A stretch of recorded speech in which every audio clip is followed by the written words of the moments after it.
या विषयाच्या अनुषंगानं या सगळ्या विषयाची सुरुवात झालेली आहे. म्हणजे आमदारांचा एक हट्ट आहे की देवभूमी जत ह्या जत तालुक्याचं नाव व्हावं आणि ह्याच अनुषंगानं सर्व पक्षीय मिळून आम्ही सर्व पक्षांचे प्रमुख नेते वेगवेगळ्या संघटनांचे पदाधिकारी मिळून आम्ही त्यांच्या विरोधात एक आंदोलन आम्ही परवा छेडलं होतं. त्या आंदोलनानंतर खऱ्या अर्थानं ह्या विषयाला सुरुवात झाली. वास्तविक पाहता आमदारांचा हट्ट आहे की देवभूमी जत या असे नाव आपल्या जत तालुक्याचे करावे. म्हणजे या निर्णयाची नेमकी गरज काय आहे? अरे जनतेचं नक्की मत काय आहे? ह्या सगळ्या गोष्टींवर चर्चा होणं गरजेचं आहे की कुणाला पाहिजे नाही, काय काय गरजेचं काय आहे. आज तालुक्याचे काय काय प्रश्न आहेत. आज शाळांचे प्रश्न असतील, पाण्याचे प्रश्न असतील, शेतीचे प्रश्न असतील, रोजगाराचे प्रश्न असतील, इतर सगळे प्रश्न आहेत. आज आत्ताच मगाशी अवैध धंद्यांच्या बाबतीत आज जत तालुक्यामध्ये अतिशय बेकार परिस्थिती झालेली. सगळीकडे अवैध धंद्यांचा म्हणजे अवैध धंदे एवढ्या प्रमाणात वाढलेले आहेत मोठ्या प्रमाणात की सामान्य माणसाला जगणं मुश्किल झालेलं आहे. आज आपला गुन्हेगारीचा टक्केवारी सुद्धा आज जत तालुक्यामध्ये वाढलेली आहे. आज तुमचे पेपर जर उघडले तर पेपरमध्ये 8-8, 10-10 बातम्या फक्त आपल्या गुन्हेगारी पार्श्वभूमीच्या बातम्या आपल्या जत तालुक्यातल्या वाचायला मिळतात. म्हणजे कशाचं एक होतं काय? मग देवभूमी जतचा तुमचा हट्ट काय? या विषयावरून या सगळ्या विषयाची सुरुवात झाली.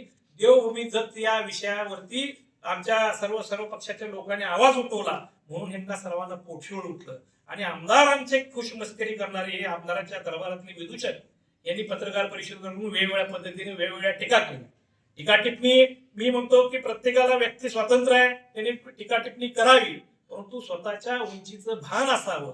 आपण कुणावर बोलतो, काय बोलतो आणि आपण ह्याच्या पूर्वीच्या वर्तमान काळात आपल्यावरती किंवा भूतकाळामध्ये किंवा वर्तमान काळामध्ये आपल्याला काय काय प्रसंग आले होते आणि त्या कुठल्या प्रसंगातून आपण पुढे गेलेलो याचं आपण भान ठेवावं. माझी स्पष्ट एक इच्छा आहे.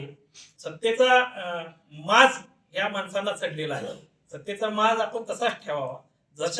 तशाच पद्धतीनं तुम्ही प्रश्न करता तशाच पद्धतीने उत्तर देण्याची क्षमता सुद्धा आज जत तालुक्यामधल्या सामान्य माणसामध्ये कार्यकर्त्यांमध्ये आहे. याचं भान आपण ठेवावं आणि या पुढच्या काळामध्ये विकास कामाच्या बाबतीत नक्कीच आम्ही चांगल्या कामाच्या बाबतीत आमच्या आमदारांनी साहेबांनी पण सांगितलेलं, माझ्या आमदार साहेबांनी, की विकास कामात चांगल्या कामाला आमचा नेहमी पाठिंबा आहे.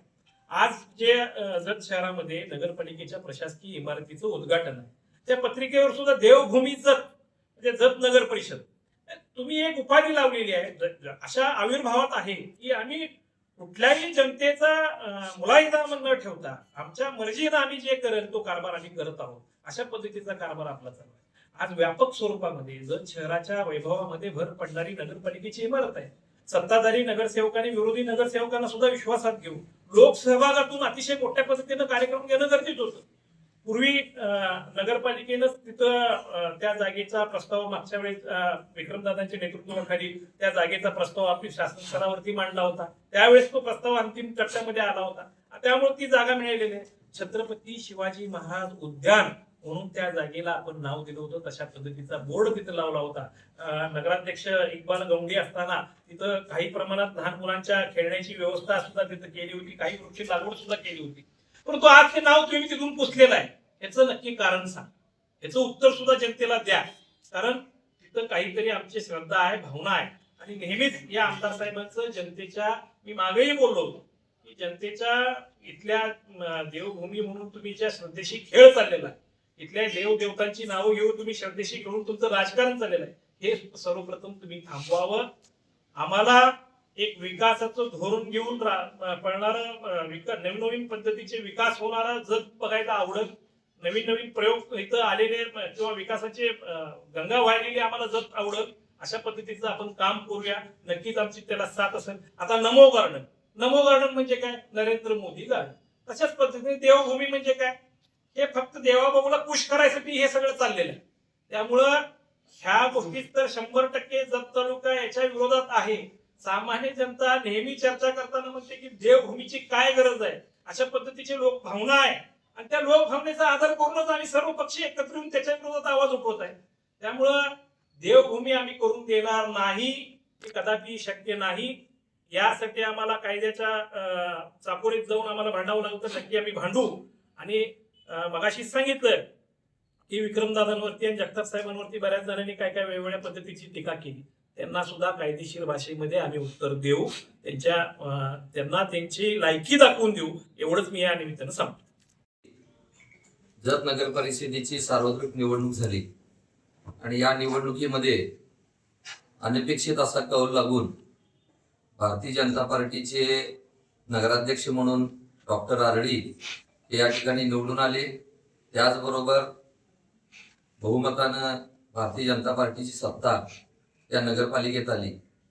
गेल्या 7 महिन्यापासून आम्ही नगरसेवक म्हणून सभागृहात काम करत असताना आज अखेर जनतेच्या हिताचे कोणतेही निर्णय या सभागृहात होताना दिसत नाही आहे. कागदोपत्री फक्त ठराव होत आहेत. जनतेचे जे मूलभूत प्रश्न आहेत, स्वच्छतेच्या बाबतीत अतिक्रमण मोठ्या प्रमाणात जत शहरात होत आहे.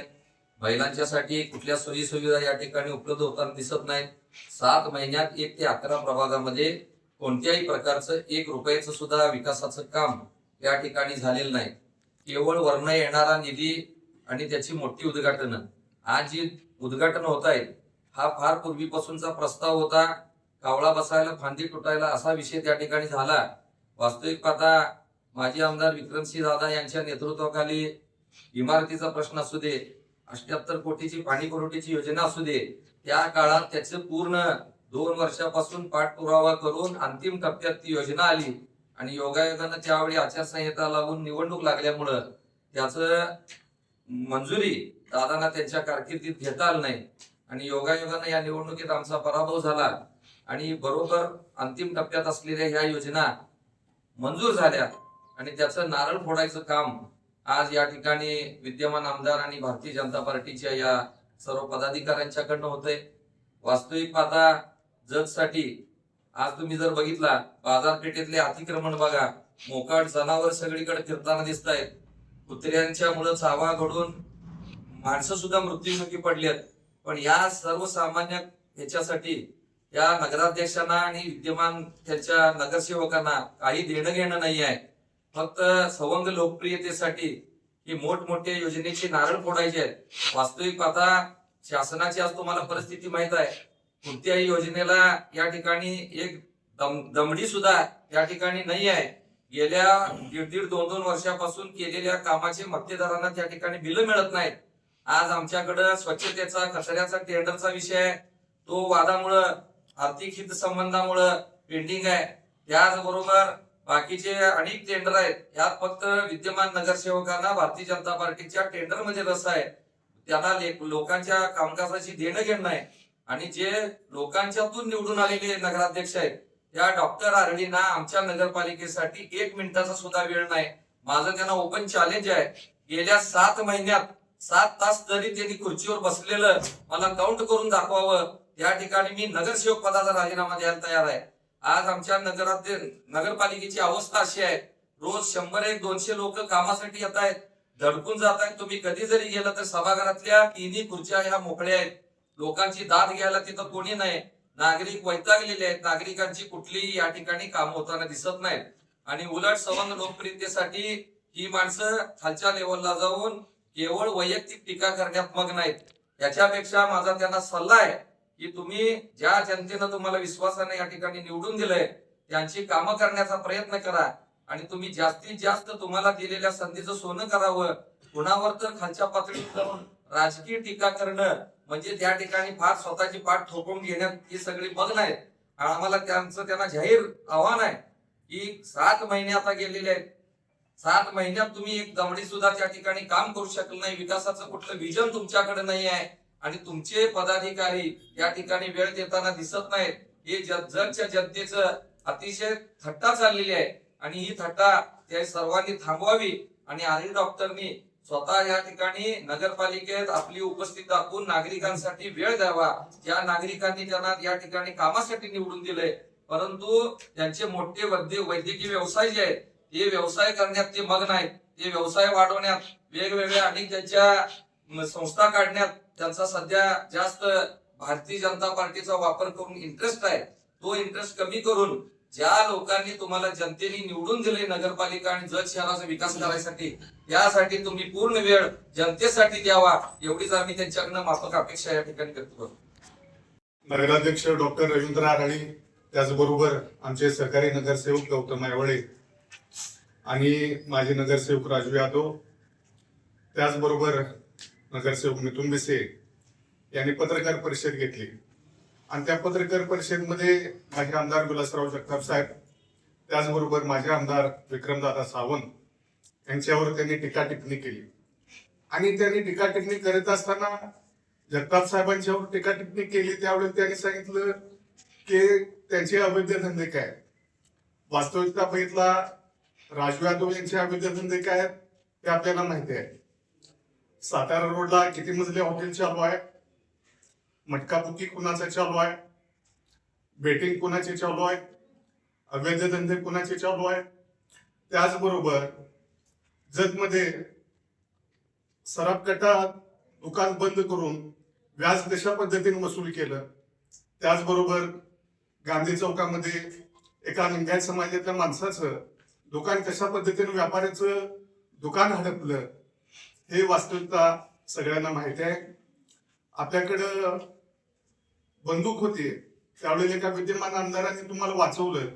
तुमचे वाळूचे धंदे तालुक्यात आहेत हे सगळ्यालाच माहित आहे. 6-6 महिने सुकृत नगरसेवक जगताप साहेबांनी मिथुन बिसेंना केलं, गौतम आयवळेनं केलं, तेच टीका टिप्पणी करत आहेत.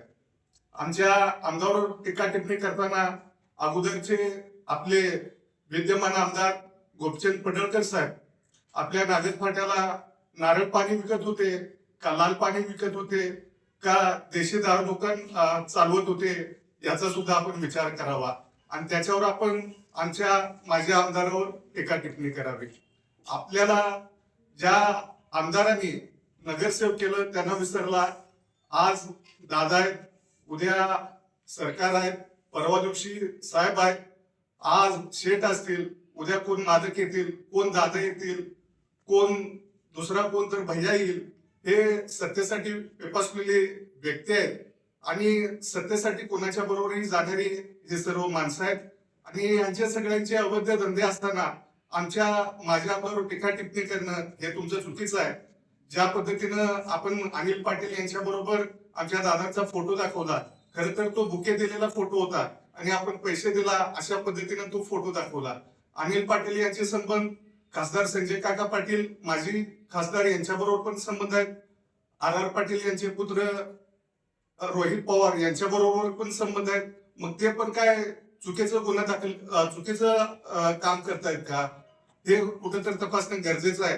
आणि जर आपण अशाच पद्धतीनं वैफल्यग्रस्त जर बोलणार असेल तर आम्हाला सुद्धा जसे तसे उत्तर द्यावं लागेल. कारण मिथुन बिसे यांचे सुद्धा कर्नाटक बाउंड्रीवर पूर्व भागामध्ये, त्याचबरोबर आपल्या जिरगाळ मुचंडी जिरगाळच्या भागामध्ये कशा पद्धतीने आपले अवैध धंदे चालू आहेत हे सुद्धा आम्हाला माहित आहे. लॉटरीचा जो व्यवसाय काढताय आपण, बिजरगी दवाखान्याच्या पाठीमागे कुणाचा मटका चालू आहे, कुणाच्या लॉटऱ्या चालू आहेत हे सगळ्यांना माहिती आहे. जत तालुक्यामध्ये कशा पद्धतीने अवैध धंद्याला आमदार गोपीचंद पडळकर पाठीशी घालतायत, मर्डर होत आहेत तालुक्यामध्ये, हे आपण बघताय. हे कुठं तर थांबलं पाहिजे. आम्ही गप बसतो याचा अर्थ असं नाही की आपण वैफल्यग्रस्त काही बोलावं. आम्हाला सुद्धा तोंड आहे, बोलता येते, फक्त राजकारण करायचं आहे याच्यासाठी आम्ही शांत आहोत. नाहीतर याच्या पुढे जसेच तसे उत्तर देऊ. कोणतीही मागणी नसताना आमदार गोपीचंद पडळकरांचा जत शहराला देवभूमी ही उपाधी लावण्याचा जो बालिश हट्ट चाललेला आहे त्या हट्टाच्या विरोधात सर्वपक्षीय मोर्चा त्यांच्या विरोधात आम्ही क्रांती दिनी दिवशी काढला. त्या मोर्चाला उत्तर देताना काही अवैध धंद्यातील लोक, अगदी आवडी डॉक्टरांच्या बाबतीत म्हणायचं तर ते देखील वैद्यकीय माफियाच आहेत. वैद्यकीय माफियाच आहेत ते. त्यांच्या ह्याच्यात कोणत्या गोष्टी चालत आहेत? चॅरिटेबल ट्रस्टच्या नावावर त्यांनी काय धंदे केलेले आहेत?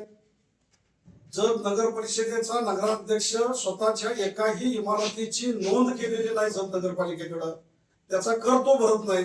गेले 10-15 वर्ष आर्ली डॉक्टरनं एकाही त्याच्या मेडिकल कॉलेज असो, नर्सिंग कॉलेज असो, लायन्स स्कूल असो, उमा चॅरिटेबल ट्रस्ट असो याची कोणतीही नोंद केलेली नाही. कर चुकीगिरीचे धंदे करणारा हा माफिया. दुसरी प्रेस घेणारे तुम्ही मटका बुकेवाले. आमदार गोपीचंद पडळकरांना आमच्या मोर्चाला प्रत्युत्तर देण्यासाठी एकही अवैध धंद्यातला माणूस सोडून स्वच्छ चेहऱ्याचा माणूस मिळाला नाही, हीच सगळ्यात मोठी शोकांतिका आहे. ज्या ऐतिहासिक जत शहराचं तुम्ही नाव बदलायची मागणी करत आहात, तुमच्या बगल बच्चांच्या अवैध धंद्यामुळे याला देवभूमी ही उपाधी निघून जाईल.